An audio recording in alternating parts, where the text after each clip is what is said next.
Nós vimos sobre incorporação. Nós esgotamos o tema, né, na segunda-feira.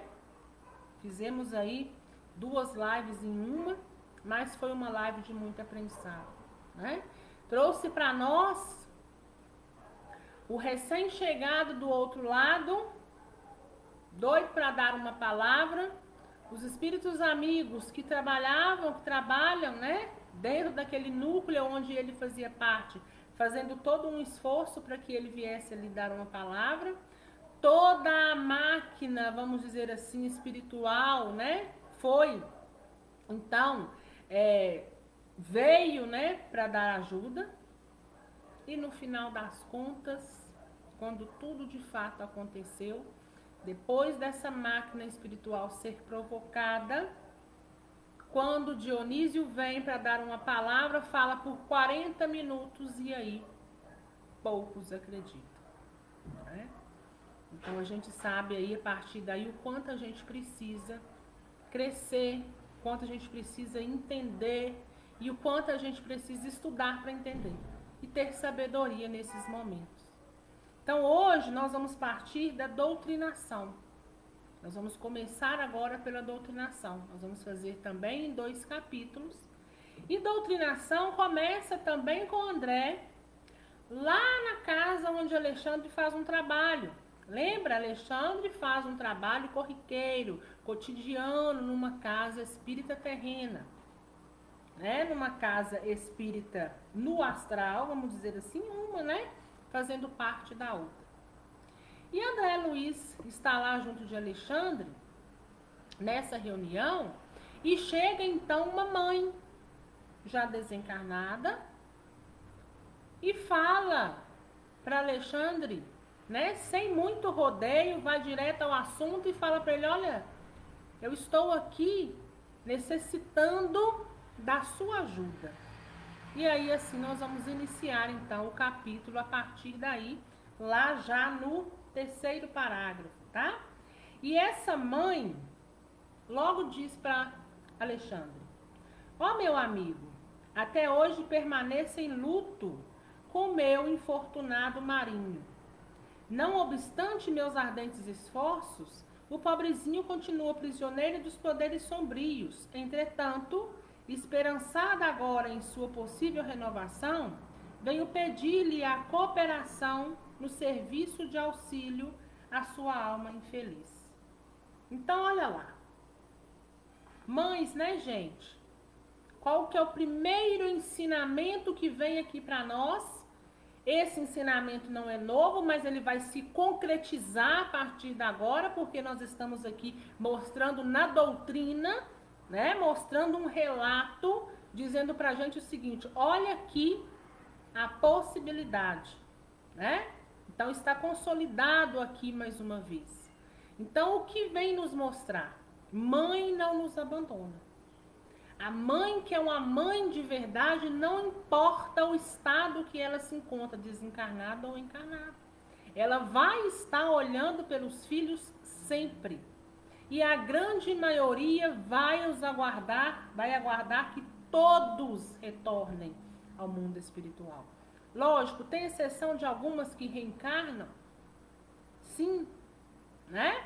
Depois de longos anos, às vezes deixou os filhos pequenos, às vezes quando os filhos já estão bem velhos, quase no ponto de, né, velhos materialmente, quase no ponto, né, de retornar à pátria espiritual, elas reencarnam, né? Mas a grande maioria vai aguardar.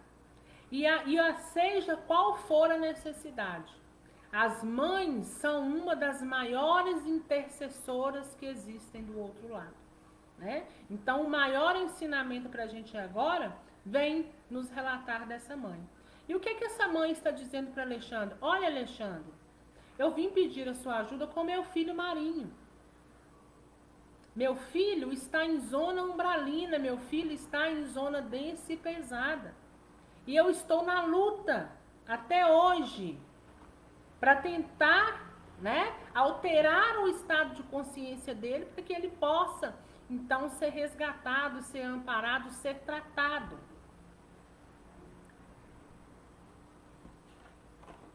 Então vamos continuando, né?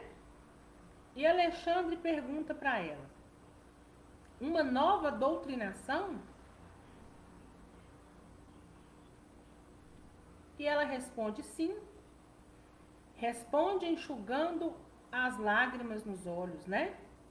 Já recorri a diversos amigos que colaboraram na oficina de trabalhos espirituais, onde conheço a sua atuação de orientador. E todos se prontificaram a prestar-me concurso fraterno. Nota, aí Alexandre fala para ela, você nota em Marinho sinais evidentes de transformação interior? Ou seja, existe ali com seu filho, você que o acompanha, você acha que existe uma porta aberta para que a gente possa trabalhar? Você acha que existe ali uma possibilidade da nossa ajuda ser efetiva? E ela responde, né? Há mais de 10 anos procuro tirá-lo do mau caminho, influenciando de maneira indireta. Então, olha lá, gente. A mãe está há mais de 10 anos trabalhando, tentando, ainda que indiretamente, retirar aquele filho que está ali, né, no umbral. Então, esse ainda é um caso que a gente pode dizer que o tempo ainda é razoável. Tem aqueles que ficam lá por muito mais tempo, né? Então, veja bem, tem 10 anos que ela está ali tentando e lutando, né? As mães lutam dos dois lados. Por mais de uma vez, já o conduzi a situações de esclarecimento e iluminação, sem resultado, como é de seu conhecimento. Agora, porém, observo-lhe as disposições algo modificadas. Não sente o mesmo entusiasmo ao receber as sugestões malignas dos infelizes companheiros de revolta e desesperação. Sente inexprimível tédio na posição de desequilíbrio e, vezes diversas, tendo tido a satisfação de conduzi-lo à prece solitária, embora sem conseguir furtá-lo ao fundo de rebeldia. Então, o que ela fala, está dizendo aqui pra gente? Olha, Alexandre, né? Ela diz para Alexandre, ele está cansado. Agora ele cansou, né? Porque o sofrimento também cansa. Ele está cansado. Ele já não dá tanto ouvido e não responde mais com tanta exatidão àqueles companheiros que se encontram com ele. Já tentei intuí-lo e já consegui, às vezes, até algumas preces solitárias, mas ainda não consegui tirá-lo da rebeldia. Então, ou seja, a porta aí começa o quê? A se abrir, né? Começa uma fresta. E vamos lá. A venerável entidade, né, ou espírito, imprimiu ligeira pausa à conversação, continuando em tom de súplica. Quem sabe terá chegado para ele o divino instante da luz íntima? Muito venho sofrendo por esse pobre filho, desviado da estrada reta, e é possível que o Senhor me conceda presentemente a graça de reintegrá-lo no caminho do bem. Para esse fim, estou congregando as minhas afeições mais puras.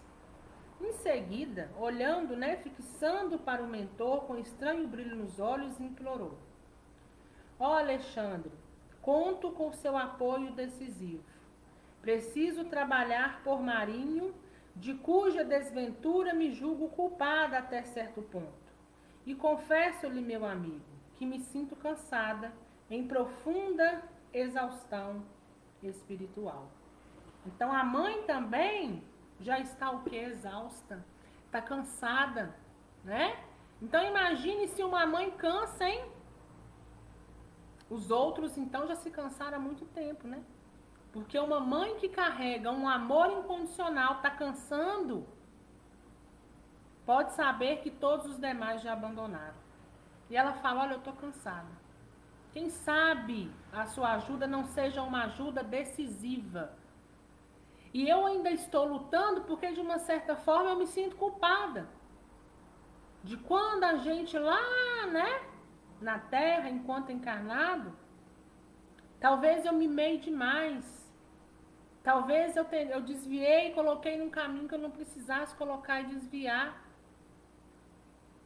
Então eu estou me mantendo de pé, mas eu estou cansada. Compreendo, exclamou Alexandre. A luta incessante para arrebatar um coração amado, prisioneiro das trevas, dá para esgotar a qualquer um de nós. Tenha calma, porém. Se Marinho permanece agora entediado diante dos companheiros de criminoso desvio, então será fácil ajudar-lhe o espírito, recolocando-o a caminho da verdadeira elevação. De outro modo, não me abalançaria ao concurso ativo.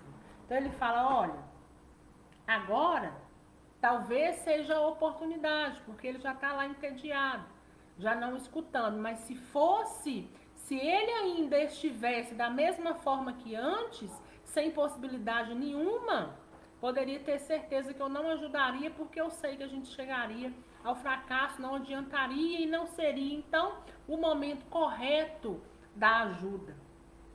Confie em nossa tarefa e façamos por ele quanto estiver ao alcance de nossas possibilidades. Tudo está pronto no campo preparatório? Sim, elucidou a mãe, né, desencarnada. Alguns amigos me auxiliarão a trazê-lo, enquanto outros se encarregarão de ajudar Otávia, lembra de Otávia? A médium lá atrás, encaminhando convenientemente o assunto no agrupamento. Então, olha aí, vai ter uma reunião mediúnica e nessa reunião mediúnica, essa mãe está do outro lado trabalhando para tentar trazer Marinho para que ele possa ouvir, para que ele possa escutar, para que ele possa estar ali participando, para que ele possa, de uma forma direta ou indireta, a gente ainda vai ver mais para frente, né? Possa ser, de uma certa forma, doutrinado. Para que na hora que ele escute um encarnado, um vivo, olha aí agora mais uma coisa consolidando. Às vezes a necessidade de ouvir de um encarnado, ele pode expandir a consciência e então ele possa seguir, né, por um outro caminho. Pois bem, concluiu Alexandre, na noite aprazada, estarei presente cooperando a favor dele quanto seja possível. Depois de alguns agradecimentos, estávamos novamente a sós. E André pergunta para Alexandre, por que a doutrinação em ambiente dos encarnados? Indaguei. Semelhante medida é imposição no trabalho desse teor? Então, o que André está perguntando? Olha, por que a doutrinação de um espírito no âmbito, né, de um encarnado? Por que doutrinar um espírito com os encarnados? Precisa, é obrigatório isso? Precisa de um centro espírita, de uma casa espírita para fazer esse trabalho? Esse trabalho não pode ser feito aqui entre nós, desencarnados, com desencarnados? Né? E ele pergunta se isso é obrigatório, né? Pergunta, é semelhante medida, é uma imposição, né? É obrigatório? E Alexandre responde, não é um recurso imprescindível. Temos variados agrupamentos de servidores do nosso plano dedicados exclusivamente a esse gênero de auxílio. As atividades de regeneração em nossa colônia estão repletas de institutos consagrados à caridade fraternal no setor de iluminação dos transviados. Os postos de socorro e as organizações de emergências nos diversos departamentos de nossas esferas de ação contam com avançados núcleos de serviço da mesma ordem. Olha lá o que ele está dizendo. Não é obrigatório, nem sempre esse socorro se dá com a participação do encarnado. Por quê? Porque lá na colônia existem espíritos competentes para fazê-lo. E aí, mais uma vez, consolida para a gente um ensinamento que a gente já tem, mas a gente agora bate o martelo diante da palavra de André. Né? Quem faz o socorro é a espiritualidade amiga. Né? Médium, quando precisa, é apenas um intermediário. Né? Às vezes precisa de ajudar na fala, às vezes precisa ouvir de um médium, às vezes precisa, né, de ouvir da doutrina através de um médium terreno, mas a grande maioria das vezes os socorros, a doutrinação é feita no mundo espiritual.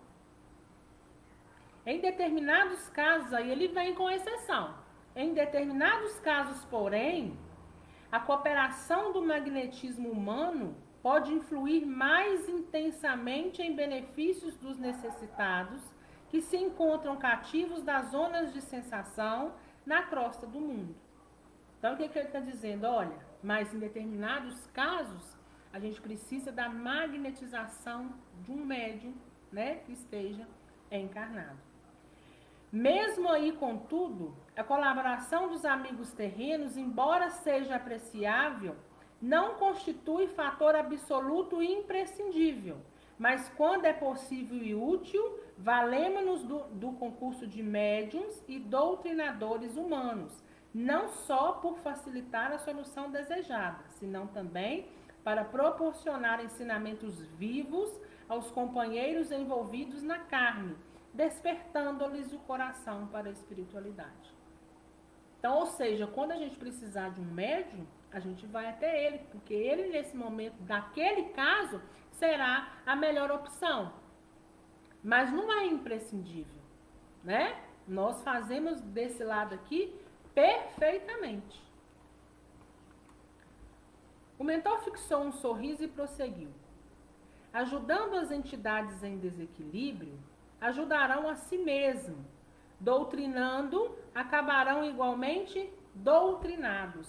Então a gente cai naquela celeuma, né? Quem ajuda é ajudado. Né? E ele se refere aos médiuns. Que muitas das vezes, quando os médiuns entram em trabalho de doutrinação, de conversação com aquele espírito, tentando mostrar o melhor caminho, eles também estão se ajudando.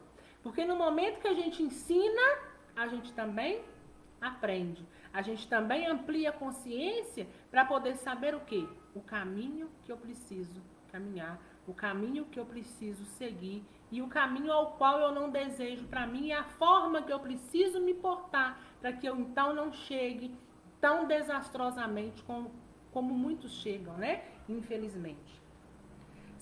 Satisfeito com as elucidações recebidas, passei a considerar o caso pessoal da tenra entidade em que nos visitara.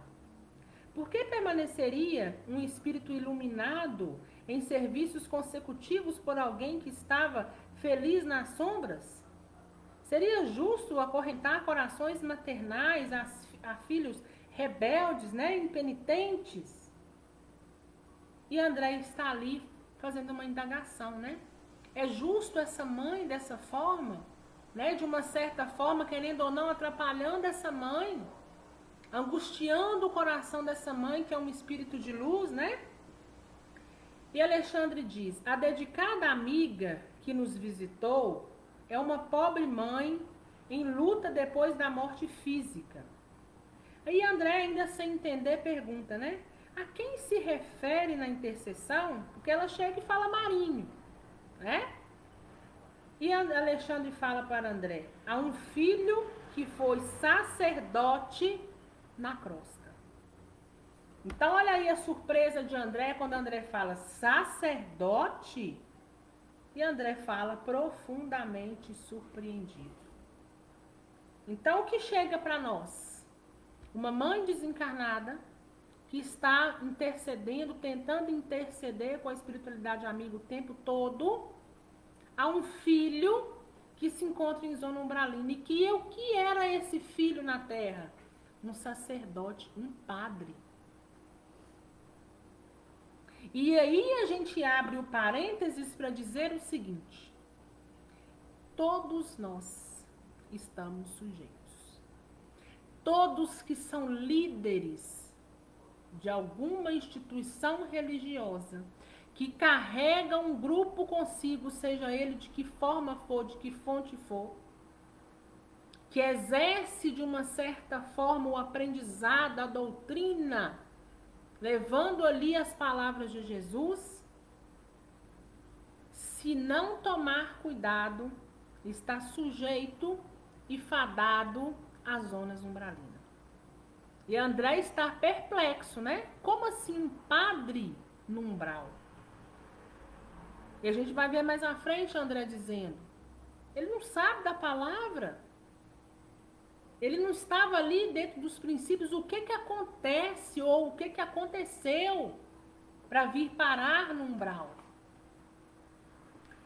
E ele pergunta se era um sacerdote, né? E Alexandre esclarece, sim, os desvios das almas que receberam tarefas de natureza religiosa são sempre mais graves. Então, ou seja, aquele que desvia da tarefa, conhecendo da palavra, tem consequência mais grave. E mais uma vez eu venho dizer, não é só papado. São para todos nós que somos conhecedores do verdadeiro caminho e ainda conhecendo do caminho, resolve desviar dele, ou seja, eu desvio, eu faço com o quê? Com consciência. Então isso é um agravante quando a gente faz a nossa passagem. Existem padres que, contrariamente a todas as esperanças de nosso plano, se entregam completamente ao sentido literal dos ensinamentos da fé. Recebem os títulos sacerdotais como os médicos sem amor ao trabalho de curar, ou como os advogados sem qualquer espécie de devotamento ao direito. Estimam os interesses imediatos, requisitam as honrarias humanas, e terminada a existência transitória, se encontram em doloroso fracasso de consciência. Então, ou seja, entrega-se a prazeres mundanos, entrega-se à influenciação do mundo, esquece da verdadeira tarefa, todos ali trabalhando em benefício próprio, esquece da caridade, esquece da beneficência, tá tudo a mil maravilhas. Ah, mas a resposta vem. Né? E aí, quando faz a passagem, quando chega do outro lado, o negócio é bem diferente. Habituados, porém, ao incenso dos altares e à submissão das almas encarnadas, não reconhecem, na maioria das vezes, a própria falência e preferem o encastelamento na revolta lamentável, que os converte em gênios das sombras. Neste particular, acentuou o instrutor, modificando a inflexão de voz, devemos reconhecer que semelhante condição neste lado da vida é a de todos os homens e mulheres de inteligência notável, com primores de cultura terrestre, mas desviados do verdadeiro caminho de elevação moral. Comumente, as pessoas mais sensíveis e cultas criam um mundo que lhes é peculiar e esperam furtar-se à lei de testemunho próprio no campo das virtudes edificantes. Acostumados à fácil aquisição de vantagens convencionais na crosta, pretendem resolver, depois da perda do corpo físico, os problemas espirituais pelo mesmo processo, e encontrando tão somente a lei, que manda conceder a cada um segundo as suas obras, não raro agrava a situação, internando-se no escuro país do desespero, onde se reúnem inúmeras companhias da mesma espécie. Então, ou seja, esbanjam, né?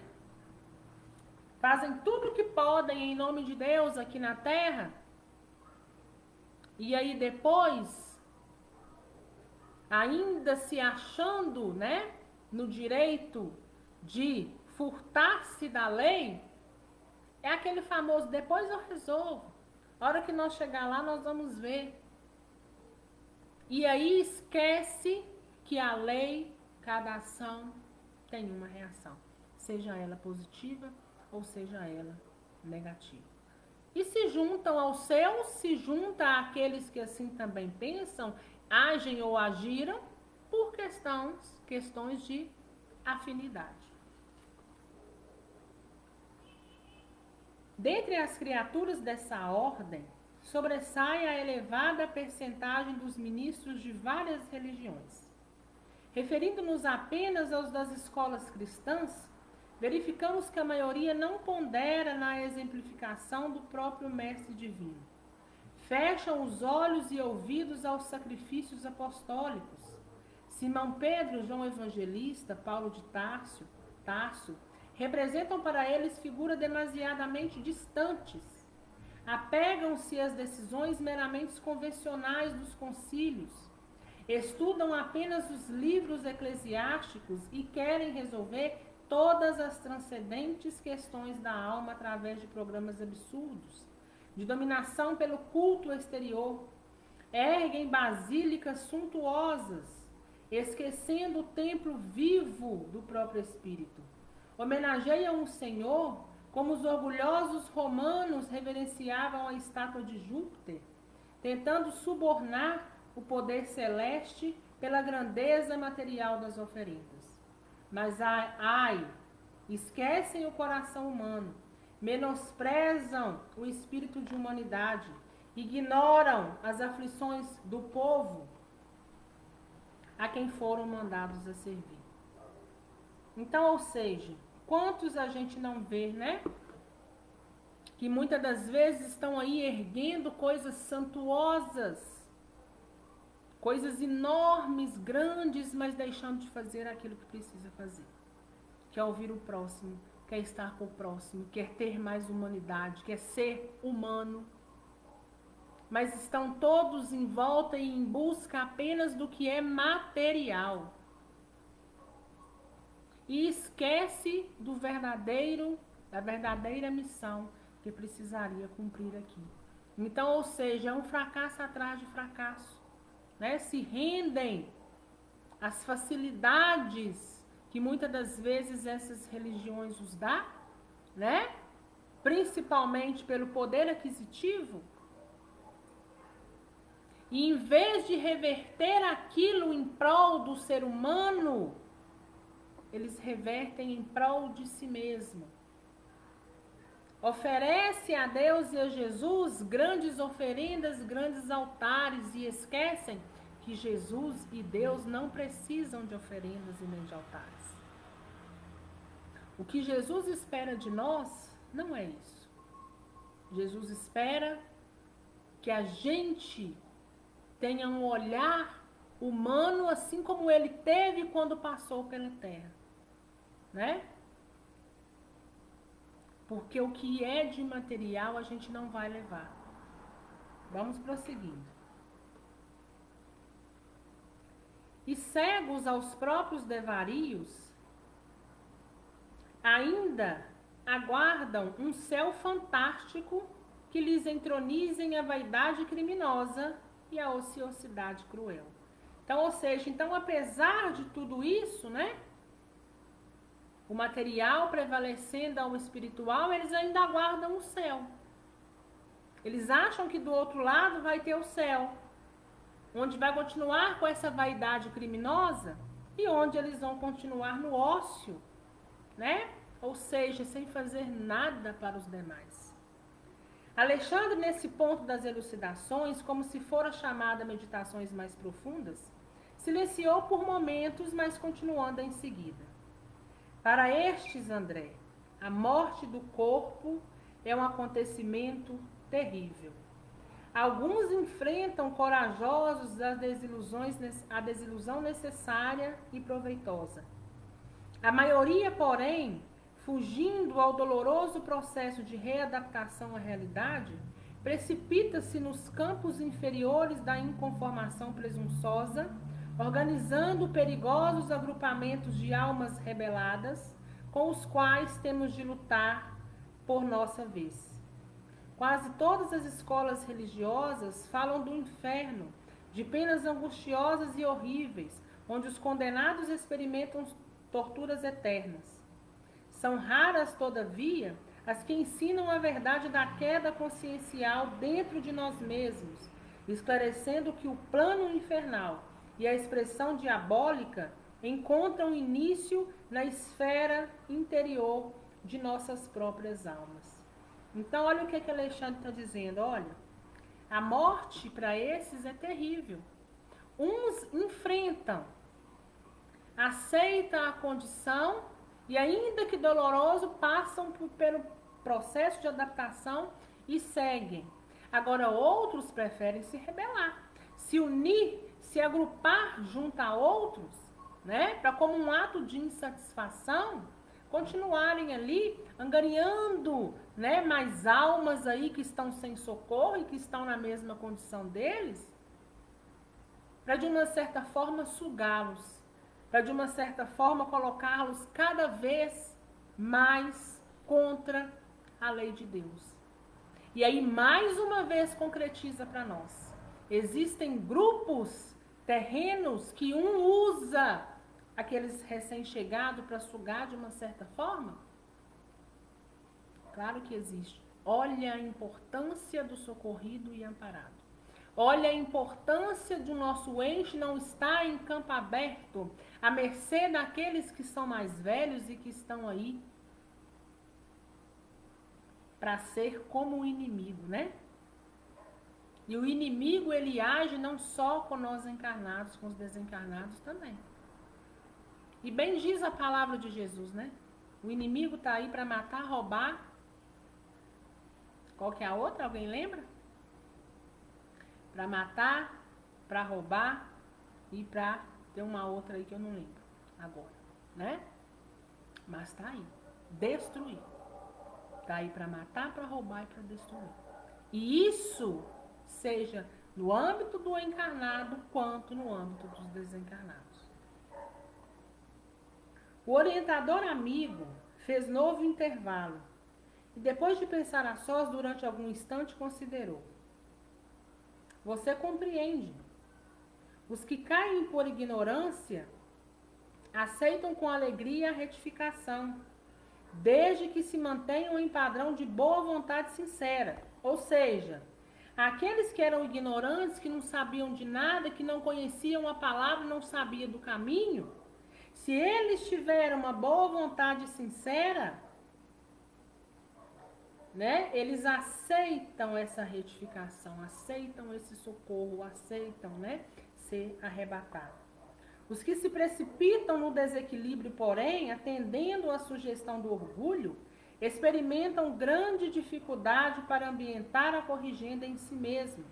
Precisam edificar maior patrimônio de humildade antes de levarem a efeito a restauração imprescindível. Então, ou seja, vai aprender através da dor. Aquele que não sabia de nada, se tiver uma boa vontade sincera, ele vai vir à tona e vai embora. O outro não. O outro vai ficar ali batendo de frente até cansar, como está no caso de Marinho. E vai aprender pela dor. Observando que o mentor silenciara novamente, perguntei: mas se o erro voluntário pertence ao sacerdote, no caso em exame, como explicar o sacrifício materno? Então André está dizendo, olha, então se o erro foi voluntariamente desse filho, não seria só ele sozinho que tinha que ir lá pagar pelas suas coisas, ou que aprender, né? Por que esse sacrifício da mãe? E Alexandre não hesitou. Há renunciações sublimes em nosso plano, dentro das quais companheiros existem que se sacrificam pelos outros através de muitíssimos anos. Mas no processo, sob nossa observação, a nossa amiga tem a sua percentagem de culpa. Na qualidade de mãe, ela quis forçar as tendências do filho jovem. Então, o que ele está dizendo? O que consolida para a gente lá em cima mais uma vez? Olha, o que Alexandre está dizendo para André, né? Existem companheiros. Quem são esses companheiros? Aqueles que nos querem bem.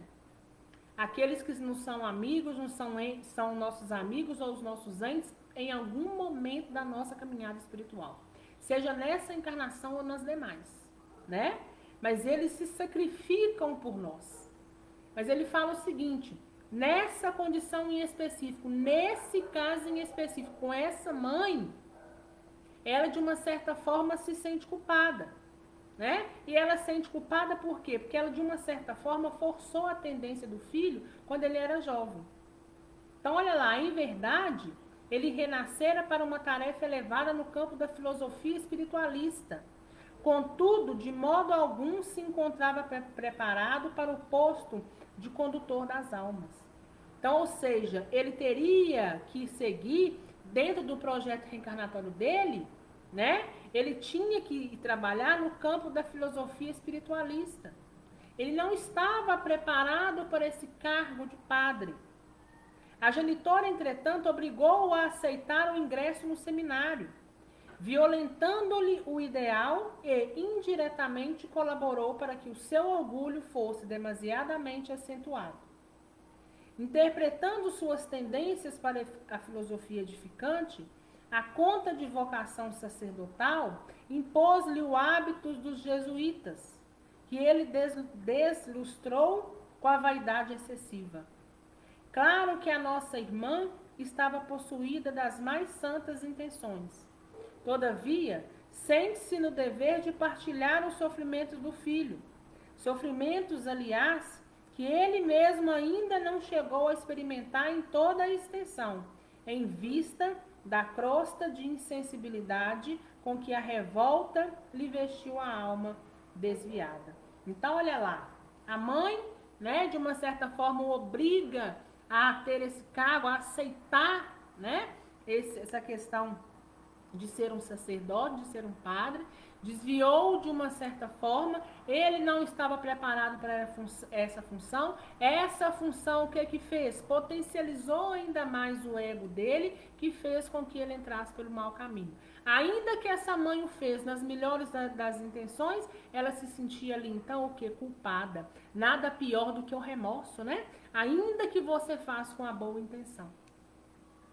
Então, quando você carrega consigo essa questão do remorso, é complicado e aí vai se arrastando até o ponto, né, que o outro precisa conseguir, então, resolver. E ele fala, olha, ele ainda nem experimentou, porque ele tem nele uma crosta de insensibilidade. Então, ele nem experimentou toda a dor que deveria, então, experimentar. Por que Alexandre fizesse uma pausa mais longa, interroguei. Mas, se o filho foi conduzido a situação difícil, para a qual não se encontrava convenientemente preparado, será tão grande a culpa dele? Né? Ela está perguntando, olha, se ele foi conduzido para essa situação difícil, ele sozinho é culpado? O instrutor sorriu em vista das minhas reiteradas arguições e esclareceu. A genitora errou pela imprevidência. Ele faliu pelos abusos criminosos em oportunidade de serviço sagrado. Alguém pode abrir-nos a porta de um castelo por excesso de carinho, mas porque tenhamos obtido semelhante facilidade, não quer isto dizer isenção de culpa, caso venhamos a menosprezar a dádiva, destruindo os tesouros colocados sobre nossos olhos. Então, olha lá o que ele está dizendo, né? Que a mãe, né, embora ela teve imprevidência, né, ou seja, ela faliu ali como mãe,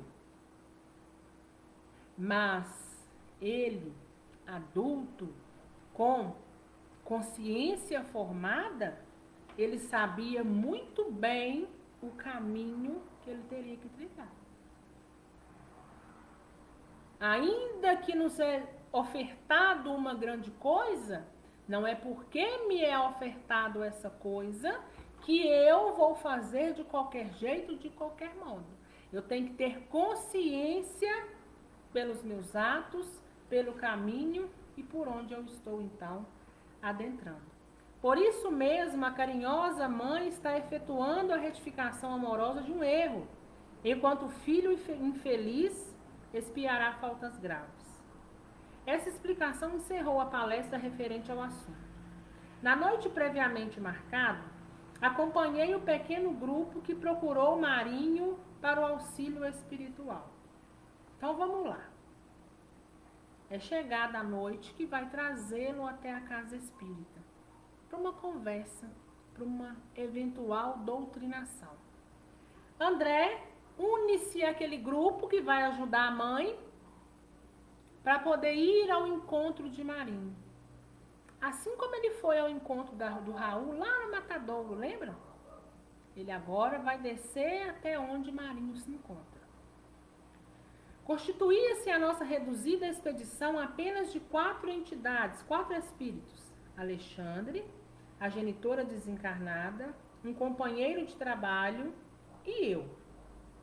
Com grande surpresa, vinha saber que esse companheiro nosso, de nome Necésio, funcionaria na qualidade de intérprete junto ao sacerdote infeliz. Necésio fora igualmente padre militante e mantinha-se em padrão vibratório acessível à percepção dos amigos de ordem inferior. Marinho não nos veria, segundo me informou Alexandre, mas enxergaria o ex-colega, entraria em contato com ele e receberia nossas sugestões por intermédio do novo colaborador.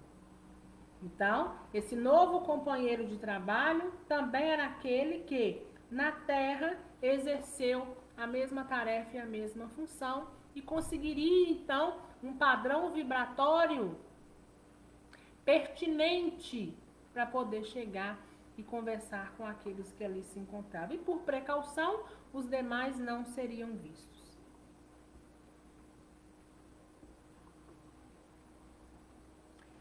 Admirando a sabedoria que preside a semelhantes trabalhos de cooperação fraternal, segui atenciosamente o grupo que se dirigiu a uma igreja de construção antiga. Se estivessem ainda na carne, talvez o quadro sobre o meu olhar me despertasse terríveis sensações de pavor. Mas agora, a condição de desencarnado impunha-me a uma disciplina emotiva.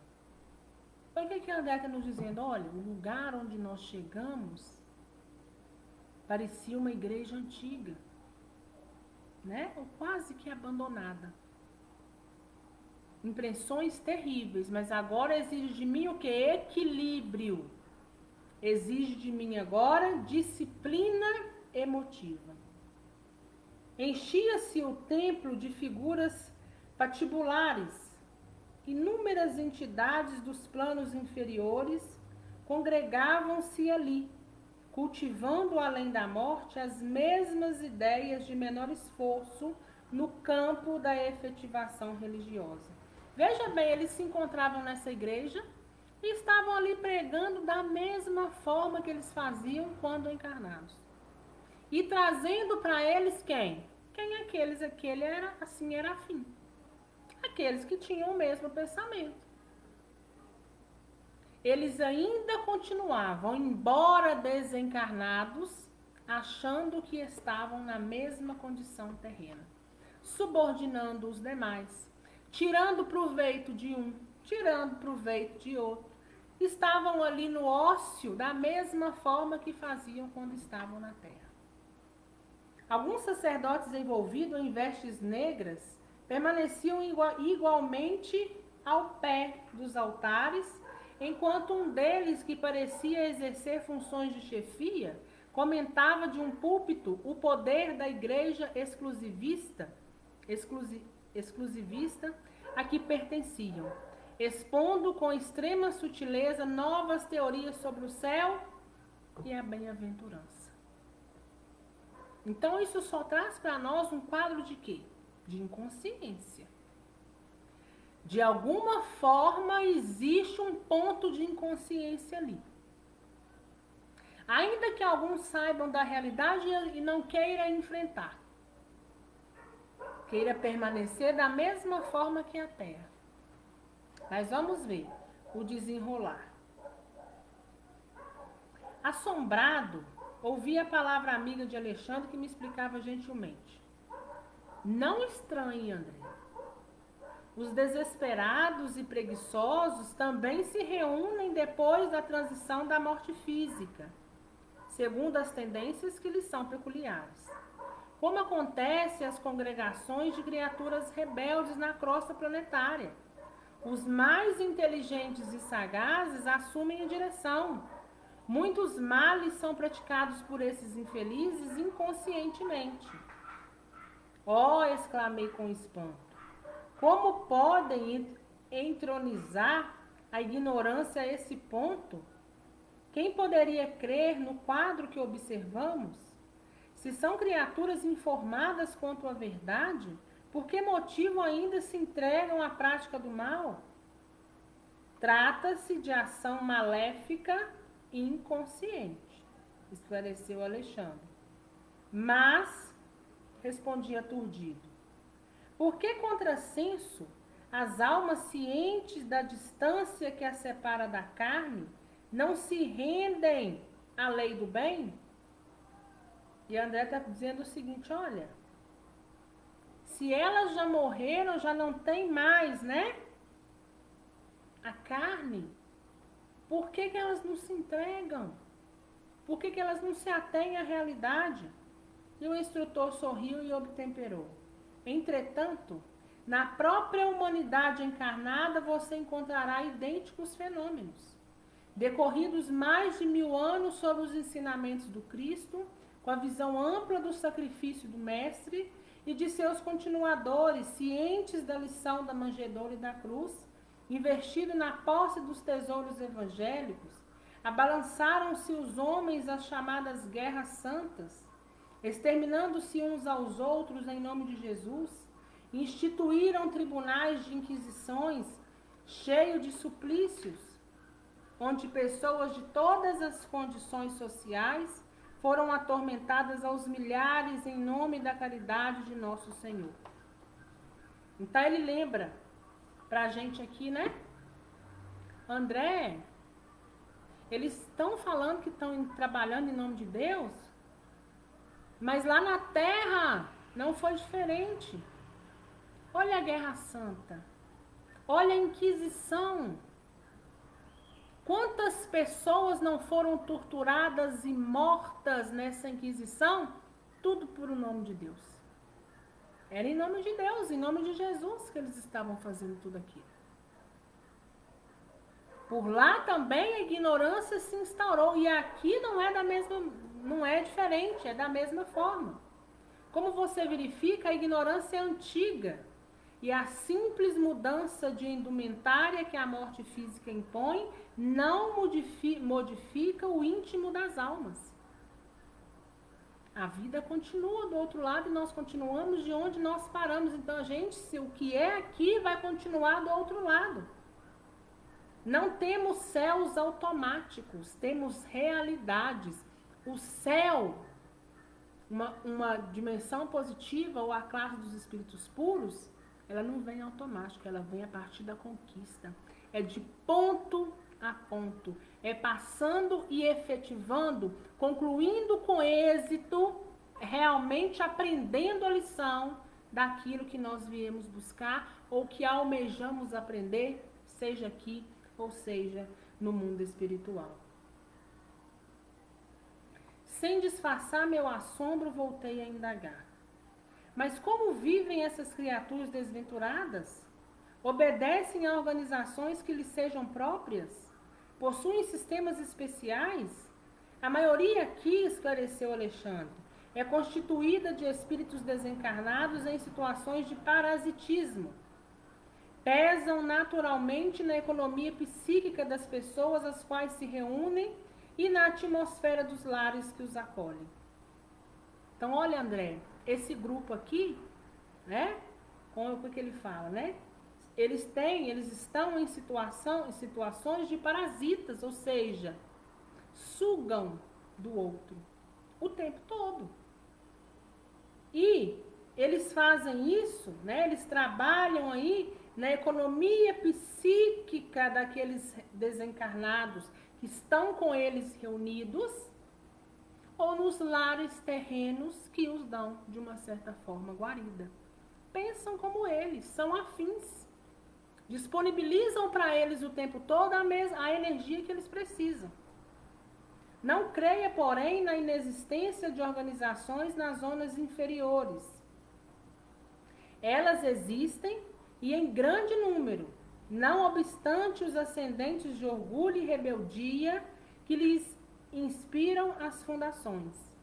Em semelhantes agrupamentos, dominam os gênios da perversidade deliberada. Aqui, sob os nossos olhos, temos tão somente uma assembleia de almas sofredoras e desorientadas.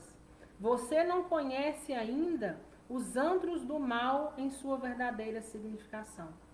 E num gesto expressivo acentuou: não vivemos em paz com esses focos de maldade organizada. Compete-nos lutar contra eles até a vitória completa do bem. Então, ou seja, a espiritualidade amiga tenta e trabalha o tempo todo. Então, como que esses que eram líderes que foram parar lá no umbral, como que eles conseguem captar essas pessoas? Além da afinidade, aqueles fiéis que, enquanto aqui na Terra não trilharam o caminho que precisava trilhar, chegam em zona umbralina e vai continuar da mesma forma. Orando de forma incorreta, fazendo, né? Não que a oração em si seja incorreta, mas o ato em si é incorreto, né? A conduta é incorreta. E eles acham que está tudo bem. Ainda que aos olhos de muitos é um lugar trevoso, para mim aqui está ótimo, é uma igreja. Eu vou orar, eu vou seguir a minha religião da mesma forma.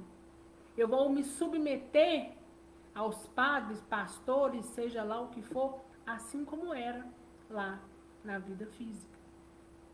E ainda com um pouquinho de inconsciência, eles vão aí, né, levando, mas vão sofrendo também todos os tipos de maus tratos que a gente pode imaginar.